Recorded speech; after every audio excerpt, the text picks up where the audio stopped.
शादी समारोह से लौटता हुआ परिवार जब अपने घर के भीतर दाखिल होने के लिए दरवाजे को खटखटाता है तो अंदर से कोई आवाज नहीं आती। 3-4 बार गुड़िया गुड़िया कहकर बुलाते हैं, लेकिन कोई बोलने वाला नहीं होता है। शायद उन्हें लगता है कि कुछ अंदर अपशकुन हो चुका है। फिर इसके बाद किसी तरीके से दरवाजे को जबरदस्ती खोलने का प्रयास होता है। दरवाजा जैसे ही खुलता है, अंदर एक 14 से 15 साल की जो उनकी गुड़िया थी, वो अर्धनग्न अवस्था में चारपाई पर मृत तरीके से पड़ी हुई थी। घर वाले फूट फूट कर रोने लगते हैं क्योंकि उन्हें अचानक से ऐसा देखने को मिलता है। और सबसे बड़ी बात और होश उड़ाने वाली चीज रहती है कि बेटी अर्धनग्न अवस्था में है।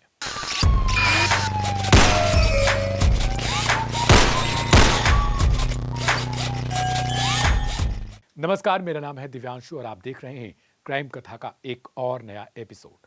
आज हम कानपुर के शिवराजपुर की एक ऐसी कहानी के बारे में बात करेंगे जो है सच्ची, लेकिन आप सभी के होश और कान खड़े कर देगी। दरअसल शिवराजपुर में एक मोहल्ला है।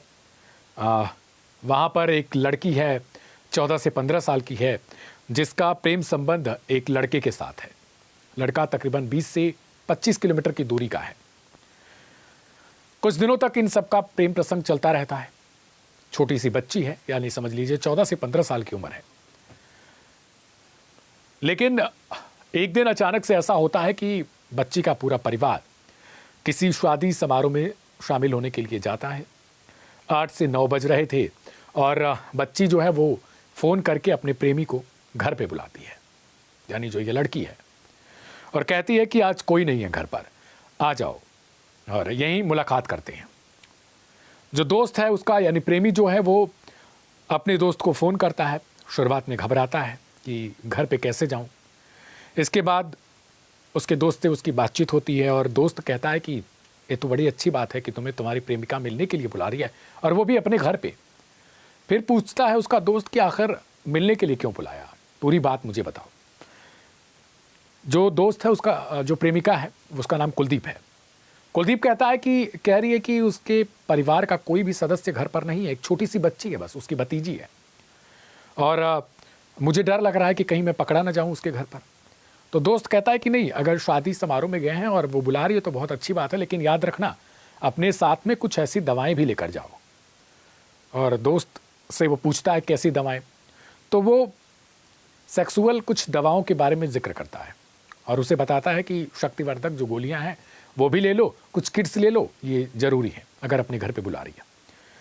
वो दौड़ा भागा मेडिकल स्टोर पर जाता है, वहाँ से कुछ शक्तिवर्धक गोलियां लेता है, कुछ खा भी लेता है, और उसके बाद जैसे तैसे पहुँचता है और वहाँ उसकी प्रेमिका यानी जो गुड़िया है वो अपने घर में खाना पीना बनाकर अपनी भतीजी को सुलाकर इसका वेट कर रही थी।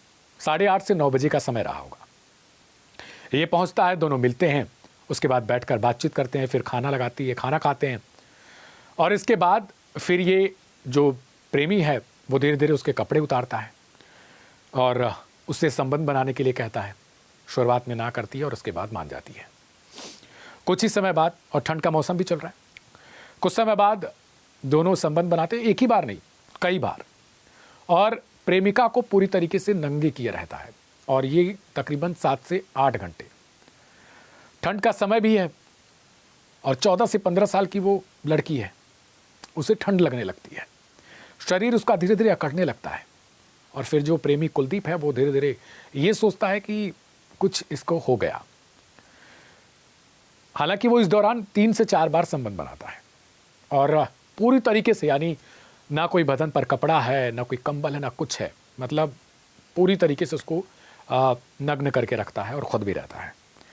जब 3 से 4 बजे भोर का वक्त होता है, उस वक्त ठंडी बहुत तगड़ी लगती है, प्रेमिका अकड़ने लगती है और धीरे धीरे उसका शरीर पूरी तरीके से जो है वो अकड़न होने लगती है। शुरुआत में ये सोचता है कि ऐसे ही होगा, लेकिन बाद में जब इसे डर लगता है तो ये अलाव जलाता है, आग जलाता है और तपाने की कोशिश करता है। कुछ टाइम के लिए लड़की थोड़ा सा संभलती है, इसे लगता है कि अब ठीक हो रही है। इसके बाद फिर ये सोचता है एक बार और संबंध बनाने के लिए, लेकिन उसके बाद फिर ऐसी अकड़न उसको होती है कि वो अचानक से चारपाई पर गिर जाती है। अब ये डर जाता है, अब इसे लगता है कि इसको कुछ हो गया, और वहीं से वो तुरंत रफू चक्कर हो जाता है। लेकिन इनमें से कुछ घटनाएं यानी प्रेमी के आने तक का जो समय था, उस वक्त तक उसकी भतीजी जगी रहती है, छोटी बच्ची। उसने ये सब घटनाएं देखी थी। अब जब सुबह होती है तब परिवार वाले शादी समारोह से घर आते हैं, गुड़िया गुड़िया कहकर दरवाजे के बाहर चिल्लाते हैं, दरवाज़ा पीटते हैं, अंदर से कोई आवाज़ नहीं आती। अंत में उन्हें जबरन दरवाज़ा तोड़ना पड़ता है। दरवाज़ा तोड़कर अंदर जब जाते हैं तब देखते हैं कि उनकी बेटी चारपाई पर अर्धनग्न अवस्था में पड़ी हुई है। शुरुआत में डर जाते हैं, फिर रोना धोना शुरू होता है और उसके बाद उसके शरीर पर कुछ कपड़े पहनाए जाते हैं और उसको फिर भाग दौड़कर जल्दी से हॉस्पिटल ले जाया जाता है। हॉस्पिटल जाते ही डॉक्टर देखते हैं और स्थिति भांपकर तुरंत बोल देते हैं कि अब ये दुनिया में नहीं है, मृत हो चुकी है। पुलिस वालों को सूचना दी जाती है। जो छोटी सी भतीजी रहती है प्रेमिका की, यानी उस गुड़िया की, वो बताती है कि कल कोई आया था, रात में कोई लड़का था।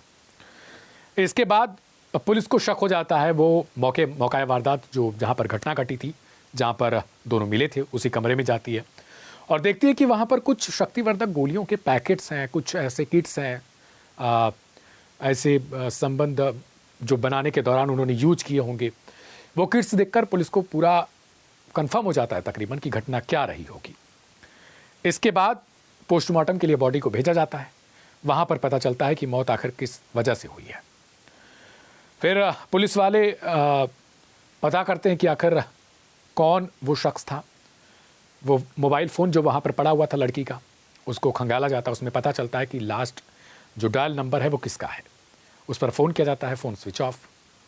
इसके बाद किसी तरीके से उसे पकड़ा जाता है। जब पकड़ती है पुलिस तो पूछताछ करती है और कहती है कि सच सच बताओगे या फिर किसी और तरीके का इस्तेमाल करना पड़ेगा। और फिर वो पूरे राज खोलता है कि वास्तव में वो कैसे इस कमरे में आया, उसने क्या क्या किया, वहाँ आने से पहले शक्तिवर्धक गोलियाँ उसने किस तरीके से खाई और क्या कुछ उस रात को हुआ था। इसके बाद पुलिस की जान में जान आती है। लेकिन ये जो पूरी घटना थी, इससे पूरा कानपुर दहल उठता है और इसके बाद ये फिर से मांग उठने लगती है कि क्या मोबाइल फ़ोन बच्चों को बिगाड़ रहे हैं या फिर ये बनाने का काम कर रहे हैं। बहुत सारे लोगों के बहुत तरीके के कमेंट हैं पहले से सोशल मीडिया प्लेटफॉर्म्स पर। आज हम आपसे भी पूछेंगे कि आखिर मोबाइल फ़ोन को लेकर आपकी क्या राय है और जो ये घटना थी इसमें मोबाइल फ़ोन की कितनी अहम भूमिका आपको नज़र आती है। और आजकल के बच्चे बच्चियों और माता पिता को भी इतना सोचना ज़रूरी है कि आखिर उनके बच्चे मोबाइल फ़ोन के साथ क्या कर रहे हैं, किससे बात करते हैं, किस तरीके की बात करते हैं। इन सब चीज़ों पर उन्हें निगरानी करनी पड़ेगी। अब हम आपको सुनवाते हैं पुलिस की तरफ से क्या कुछ बयान दिया गया है। थाना क्षेत्र शिवराजपुर के एक गांव में अपने ही घर में मृत पाई गई युवती के प्रकरण में ह्यूमन इंटेलिजेंस और सर्विलांस के माध्यम से एक युवक को गिरफ्तार किया गया। गिरफ्तार युवक ने घटना में अपनी भूमिका स्वीकार की, जिसके आधार पर उसे न्यायालय के समक्ष प्रस्तुत कर जेल भेजा गया है। आज की इस कहानी को लेकर आपकी अपनी प्रतिक्रिया क्या है, उसे कमेंट बॉक्स में जरूर लिखिएगा अपने नाम के साथ।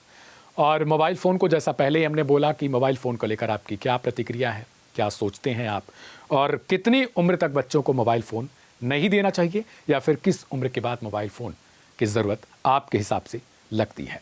मेरा नाम है दिव्यांशु। एक बार फिर नई कहानी के साथ कल हाजिर होंगे। तब तक के लिए दीजिए इजाज़त। देखते रहिए क्राइम कथा और दीजिए अपना ढेर सारा प्यार। वीडियो को शेयर और लाइक करना बिल्कुल मत भूलिएगा। नमस्कार।